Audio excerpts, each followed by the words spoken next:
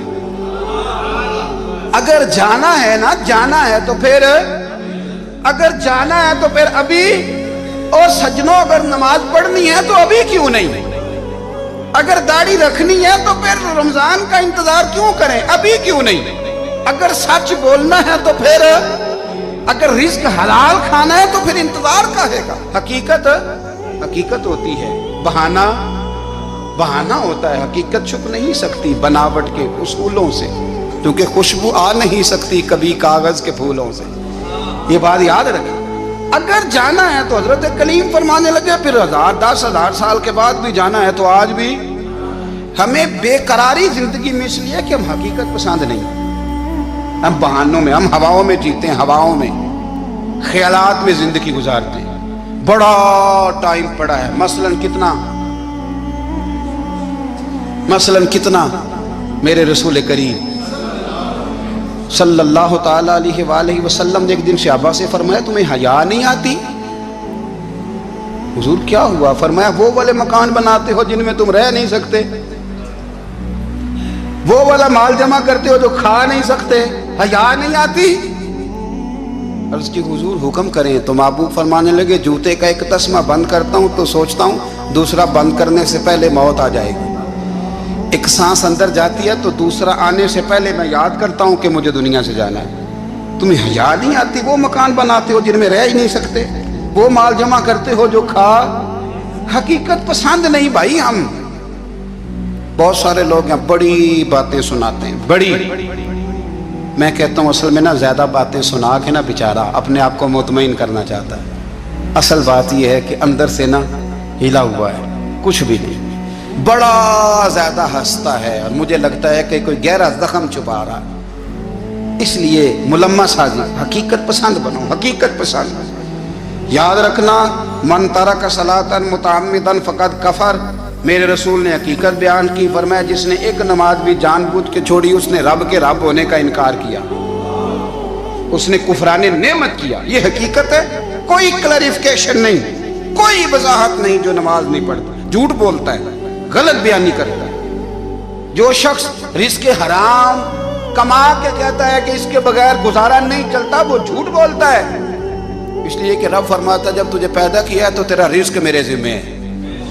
اللہ فرماتا ہے کہ لا یکلف اللہ نفسا الا وسعها، میں کسی پر وہ بوجھ نہیں ڈالتا جو اٹھا نہ سکے۔ نماز فرض کیا، اس کا مطلب ہے ہم پڑھنے کے قابل ہیں، اس نے ہمارے ذمہ داریاں لگائی ہیں، تو مطلب یہ ہے کہ ہم ذمہ داریاں ادا کرنے کے قابل ہیں، ورنہ وہ کہتا ہے میں وہ بوجھ ڈالتا ہی نہیں جو تجھ سے اٹھایا نہ جائے۔ اگر چاہتے ہو کہ زندگی میں اطمینان ملے تو خدا را حقیقت پسندوں والی زندگی گزارو۔ یہ فضاؤں میں زندہ رہنا، ہواؤں میں، اللہ بڑا معاف کرنے والا ہے، اللہ بڑا کریم ہے، معاف کر دے گا، تو بھئی یہ بات صحابہ کو بھی پتا تھی، یہ اہل بیت کو بھی خبر تھی، تو وہ تو ایک ایک بات کا لحاظ کرتے تھے۔ یہ غوث اعظم کو بھی پتا تھی، یہ ان کے والد کو بھی پتا تھی، جنہوں نے کسی کا ایک سیب کھا لیا تھا تو 12 سال اس کے گھر میں نوکری کرتے رہے، انہیں نہیں پتا تھا اللہ بڑا کریم ہے، معاف کر دے گا، ایک سیب ہی ہے نا۔ تو حقیقت پسندی آپ کو سکون دے گی، اور اگر آپ نے اپنے آپ کو غیر مطمئن کیا ہوا ہے، بات کچھ اور ہے، اور آپ نے اپنے آپ کو ڈال کسی اور طرف لیا ہے، تو پھر آپ کو سکون مل سکتا؟ سکون حقیقت پسندی میں، اصل میں سکون ہوتا ہے، اداکاری میں سکون نہیں ہوتا۔ تیسری بات سنیں، اگر آپ چاہتے ہیں زندگی میں مطمئن رہیں تو دنیا داروں سے امیدیں توڑ دیں، اللہ اور اس کے رسول سے امید وابستہ کریں، اولیاء اللہ سے امیدیں وابستہ کریں، صحابہ اور اہل بیت سے امیدیں، اللہ اور اللہ والوں سے امیدیں، دنیا داروں سے امیدیں۔ آپ کو پتہ ہے دنیا دار کی تباہی کب ہوتی ہے؟ جب انہیں خوشامدی مل جاتی ہے۔ چودھری کا بیڑا اس وقت غرق ہوتا ہے جب اسے چودھری کہنے والے زیادہ ہو جاتے ہیں۔ سیٹھ صاحب اور نواب صاحب بیچارے تباہ تب ہوتے ہیں بھولے پن میں، جب ان کے دائیں بائیں ریلا ہوتا ہے سیٹھ صاحب کہنے کا، لوگ انہیں کھانا چاہتے ہیں، پیار ان کا نہیں ہوتا، ان کی جیب کا ہوتا ہے، محبت ان سے نہیں ہوتی، ان کی کرسی سے ہوتی ہے، ضروریات کا پیار ہوتا ہے، تباہ کر دیا جاتا ہے۔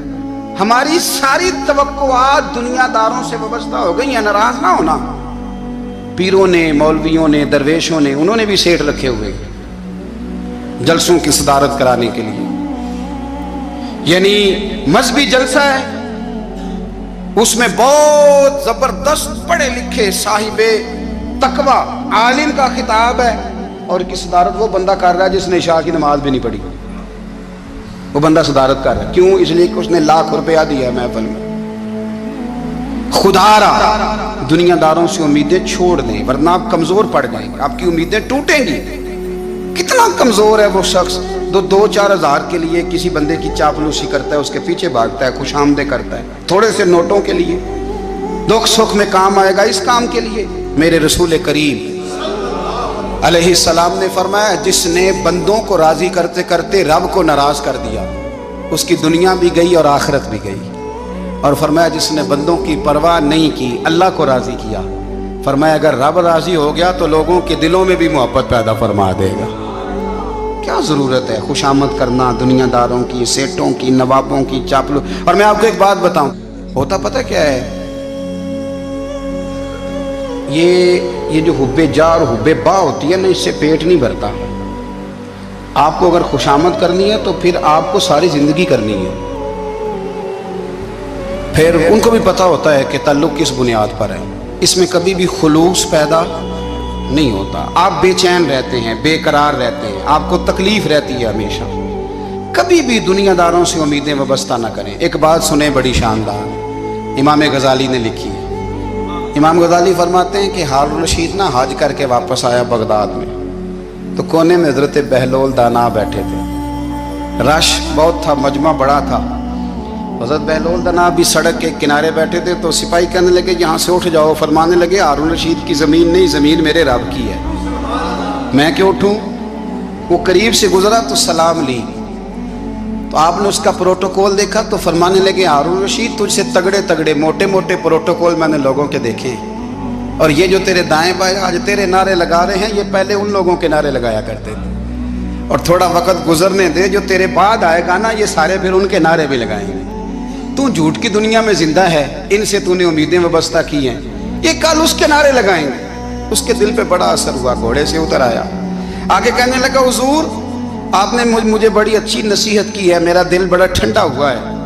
میں نے سنا ہے آپ مقروض ہیں، کچھ لوگوں کا قرض، تو مجھے کوئی حکم ہی کر دیں. آپ ہنسنے لگے، فرمانے لگے یار تو بڑا ہی بیوقوف ہے، بڑا ہی بیوقوف ہے تو، میں تجھے نصیحت کر رہا ہوں تو مجھے الجھا رہا ہے. حضور کوئی حکم کر دیں. کیا خوبصورت انداز ہے رب کریم کے بندوں کا. حضرت بہلول دانا فرمانے لگے تیرا رب کون ہے؟ کہا اللہ. تو فرمایا میرا کون ہے؟ کہا اللہ. فرمانے لگے یہ تو نہیں نہ ہو سکتا کہ اللہ ہارون رشید کو دیتا رہے اور بہلول دانا کو بھول ہی جائے. یہ تو نہیں نہ ہو سکتا کہ ہارون رشید کو دیتا رہے اور بہلول دانا کو بھول جائے. فرمایا اس کا دل، اس کا ارادہ ہوا، ارادہ قدرت ہوا کہ بہلول مقروض رہنا چاہیے، تو اگر رب مجھے رکھنا چاہتا ہے دکھ قبول محمد بخشا راضی رہن پیارے، اگر وہ چاہتا ہے میں مقروض رہوں تو میں بھی چاہتا ہوں کہ میں مقروض ہی رہوں. یہ تو نہیں نہ ہو سکتا کہ تجھے دے اور مجھے نہ دے. فرمایا میری تجھ سے کوئی امید نہیں، مجھے جب بھی دے گا میرا رب بھی دے گا، اور وہ دے گا تو پھر انشاءاللہ خزانے کھول کے دے گا. دنیا داروں سے امیدیں وابستہ کرنا، لوگوں کے پیچھے، یہ چھوڑ دیں. آپ بے چین رہیں گے، بے قرار رہیں گے. اللہ والوں سے ضرور امیدیں وابستہ کریں، اس لیے کہ ان کے پاس جو کچھ ہوتا ہے وہ دراصل رب کا ہی ہوتا ہے. لیکن سیٹھوں سے، نوابوں سے، سیاستدانوں سے باز آ جائیں.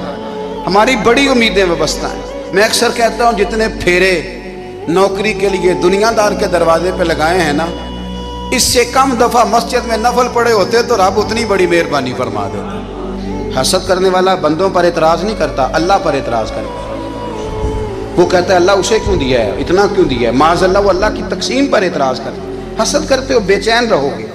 حسد آپ کے دل کو تڑپا کے رکھ دے. چھوڑے.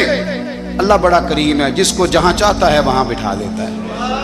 آپ قطعاً اس بحث میں نہ پڑیں کہ اللہ نے کس کو کتنا دیا ہے، کب دیا ہے، کیوں دیا ہے. وہ بڑا بے نیاز ہے.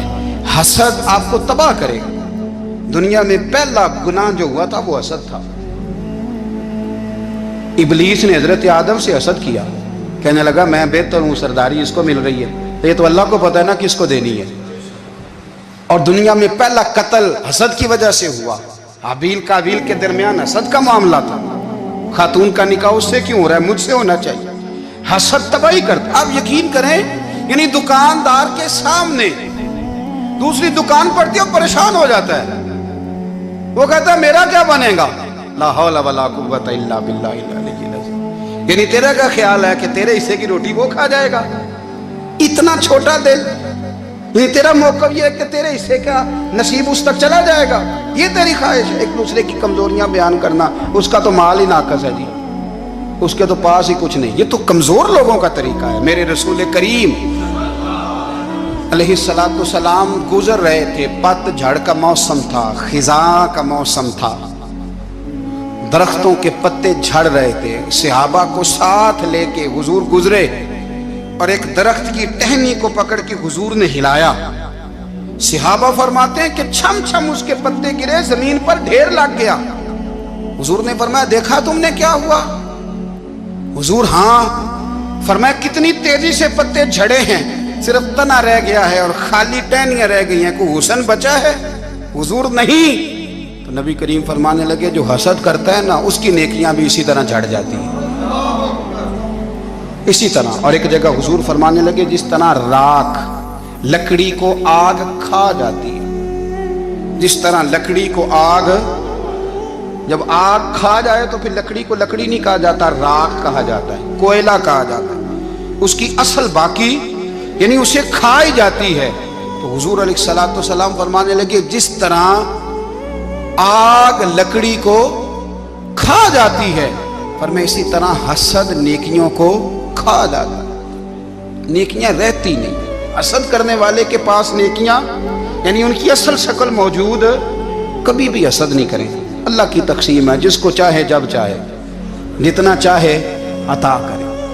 اور چوتھی بات میرے بھائی، کبھی بھی بغض نہ پیدا کریں۔ بغض والے لوگ بے سکون رہتے ہیں۔ بہت ساری کمزوریاں ہمارے اندر ہوتی ہیں نا، پھر اللہ ہماری روزی تو نہیں نہ بند فرماتا، یہ تو نہیں کہتا کہ زمین سے نکل جاؤ۔ اگر یہی والا معاملہ ہو جو ہمارا ہے کہ شادی پہ اس نے میرے ساتھ برا سلوک کیا تھا، اب ساری زندگی بغض رکھنا ہے۔ اگر یہی معاملہ فرشتے اللہ کی بارگاہ میں کہیں کہ یا اللہ اس نے فلانے دن شراب پی تھی، اب اس کو زمین میں نہیں رہنے دینا، نظام زندگی چلے گا؟ تو اگر اللہ ہمیں معاف کرتا ہے تو ہم بندوں کو معاف کیوں نہیں کرتے؟ آپ یقین کریں، اتنی لمبی عداوتیں، اتنا لمبا حسد، اتنا لمبا بغض، اتنا لمبا۔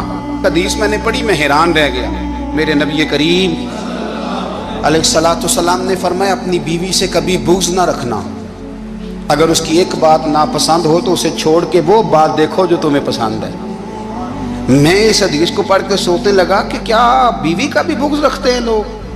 اب حضور نے کہا ہے تو اس کا مطلب ہے لوگ بیوی کا بغض بھی رکھتے ہیں۔ اب اس پر استدلال کر کے مجھے کہنا پڑے گا کہ سسرال والوں کا بغض بھی رکھتے ہیں، کہنا پڑے گا کہ بھائی کے سسرال والوں سے بھی بغض رکھتے۔ اس حدیث کی روشنی میں سمجھا کہ لوگ بھابھی کا بغض بھی بغض رکھتے ہیں، بغض، ورنہ عادتیں تو ہماری بھی کئی بری ہوتی ہیں۔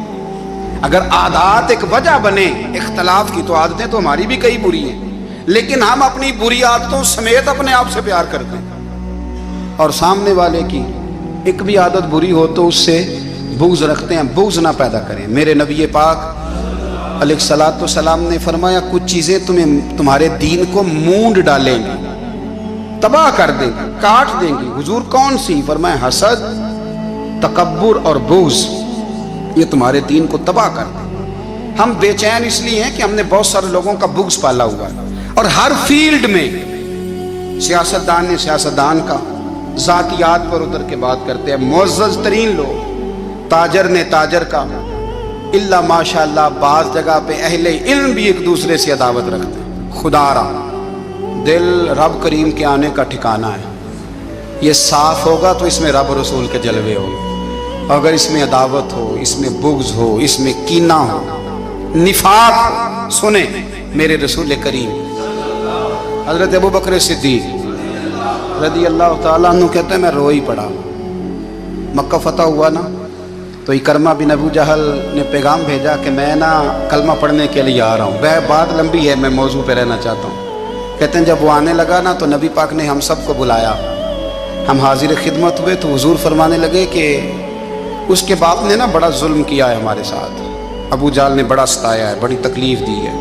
آپ مجھے بتلائیں کہ وہ ایک دفعہ کسی شادی پہ بحث ہوتی ہے بیوی کے بھائی کے ساتھ، پھر ساری زندگی اس بیچارے کو معافی، وہ 10 دفعہ گھر آتا ہے معافی مانگنے پر سوال ہی نہیں پیدا ہوتا، میں او ہو مجھے ہی کہہ دیا، یعنی پھر مجھے ہی کہہ دیا آپ نے، اور میری شان میں بے ادبی، اور پھر میں معاف کر دوں؟ توبہ توبہ توبہ، یہ کیسے ہو سکتا ہے؟ میری ناک نیچی ہو جائے گی، اور آپ نے مجھے کہہ دیا، سوال ہی نہیں پیدا ہوتا۔ اور یہ رونا میں اکثر ہوتا ہوں کہ شادی والے دن داماد صاحب کا زیادہ دماغ خراب ہوتا ہے۔ جب چھوٹی سالی کی شادی ہوتی ہے نا، اس دن اس کو بخار چڑھتا ہے، کوئی اس کو کان میں کہتا ہے تیری عزت نہیں کر دے، اس دن اس کا دماغ خراب ہو جاتا ہے، بچے اٹھا کے نکل آتا ہے، وہ بیچارہ سسر منتیں کر رہا ہوتا ہے کہ تیری مہربانی آ جا، یہ عزت کرا رہا ہے۔ تو میں نے کہا احتجاج کر کے جو عزت کرائی جاتی ہے وہ عزت نہیں ہوتی۔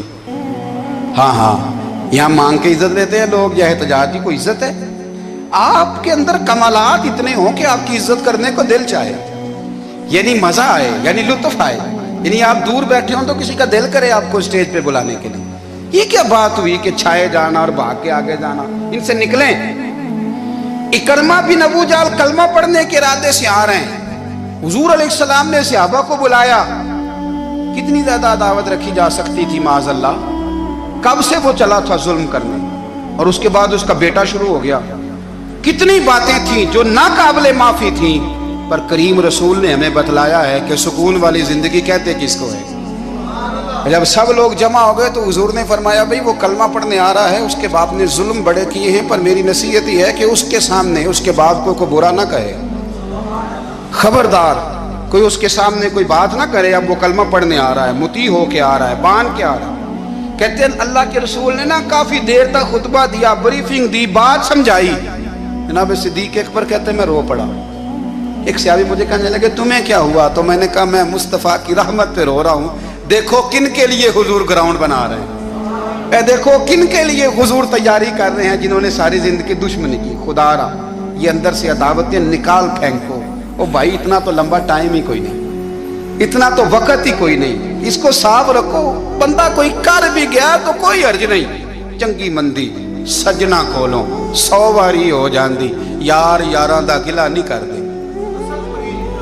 اصل پریت یار یاراں دا جڑا گلا کردا جے یار نہیں جی ہوندا۔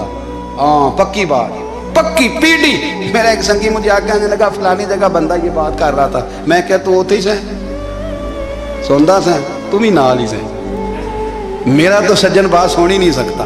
چنگی مندی سجنا کولوں 100 واری ہو جاندی، یار یاراں دا گلا نہیں کر دے، اصل پریت جنہاں دی۔ ہاں جو بندے پھر ہوتے اس طرح کے ان کے لیے بھی میاں صاحب نے کہا ہے، ان کے لیے بھی میاں صاحب نے کہا ہے، ان کے لیے بھی آپ نے بات ارشاد فرمائی ہے۔ آپ نے فرمایا چنگا ہویا لڑ نیڑیوں چھٹا، کتے عمر نہیں لنگی ساری، بے قدران دی یاری کولوں توبہ لکھ لکھ واری۔ او چنگا ہویا لڑ نیڑیوں چھٹا، کتے عمر نہیں لنگی ساری۔ جو اس طرح کا تھا نا شکوے کرنے والا، بغض رکھنے والا، فرمایا بے قدران دی یاری کولوں توبہ، یعنی لاکھ تے لاکھ کنے ہو گئے، یعنی 2 لاکھ واری توبہ کی تھی انہوں نے، گنی نہیں جا سکتی جتنی میاں صاحب نے توبہ کر دی۔ بے قدرے دوست، بے قدران دی یاری کولوں توبہ لکھ لکھ واری، چنگا ہویا لڑ نیڑیوں چھٹا، کتے عمر نہیں لنگی ساری۔ تو مہربانی کریں، ایک تو اگر آپ مطمئن رہنا چاہتے ہیں تو کبھی کبھی نا مست ہو کے ذکر الہی کریں۔ مست ہو، وہ والا ذکر نہیں جس میں آپ موبائل بھی دیکھ رہے ہیں اور کہانیاں بھی۔ میرے سامنے کو بندہ جمعے والے دن یا تقریر کے درمیان تسبیح لے کے بیٹھ جائے تو میں اس سے پوچھتا ہوں تو دو کام ایک ٹائم جگہ میں پہ کرنا ہے؟ میری بھی بات سن رہے ہو، تسبیح پڑھی تو ممکن ہی نہیں۔ تسبیح تو تسبیح ہے، جب وہ ہوگی تو پھر کوئی اور کام سوال ہی نہیں پیدا ہو۔ ایک تو ذکر کرے محو ہو، دوسری بات حقیقت کا سامنا کریں۔ آپ اگر مطمئن رہنا چاہتے ہیں تو حقیقت پسند بنیں۔ تیسری بات حسد چھوڑ دیں، دوسروں کو ڈسکس کرنا چھوڑ دیں۔ آپ یہ دیکھیں کہ اللہ نے مجھے کیا کچھ دیا، اس پہ راضی رہیں۔ اور چوتھی بات عداوت چھوڑ دیں، سینے میں کینہ چھوڑ دیں۔ آپ کی زندگی مطمئن ہو جائے گی، آپ خوشحال رہیں گے۔ وہ جو آپ لفظ کہتے ہیں نا کہ میں بور ہوں، میں پریشان ہوں، اس سے آپ نکل آئیں گے۔ اللہ ہمیں محبوب کی غلامی میں زندہ رکھے، غلامی میں موت۔